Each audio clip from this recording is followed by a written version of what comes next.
नमस्कार दर्शक हो, लीड महाराष्ट्र या बातमीपत्रात आपले स्वागत आहे। आज आपण पाठीमागे बघतोय की फार मोठ्या प्रमाणामध्ये जे समर्थक आहेत प्रत्येक पक्षाचे ते इथं आहेत आणि आज आपण बेडग जिल्हा परिषद गटातील अस्मिता बाळासाहेब होनमोरे यांचा विजय झालेला आहे आणि विष्णुपंत आनंदा पाटील यांचा बेडग पंचायत समिती गणातून विजय झालेला आहे आणि नरवाड पंचायत समिती गणातून तन्वी कमलेकर या सर्वात तरुण उमेदवार यांची उमेदवारी तिथे विजयी झालेली आहे, त्या निवडून आलेल्या आहेत आणि एकंदरीत बेडग जिल्हा परिषद गटामध्ये दोन जिल्हा परिषद भाजपा, बेडग पंचायत समिती गण भाजपा आणि नरवाड पंचायत समिती गण या तन्वी कमलेकर हाताच्या चिन्हावर होत्या। या तिन्ही जागा निवडून आता इथं आलेल्या आहेत।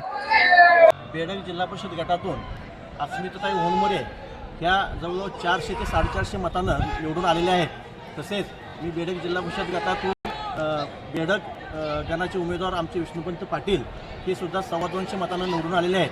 तरी मी बेडग जिल्हा परिषद गटातील सर्वच मतदार बंधू भगिनींचं आभार मानतो। त्यांनी एवढ्या मतांना आम्हाला निवडून दिल्याबद्दल आणि सेवा करण्याची संधी दिल्याबद्दल त्यांचे मी धन्यवाद मानतो।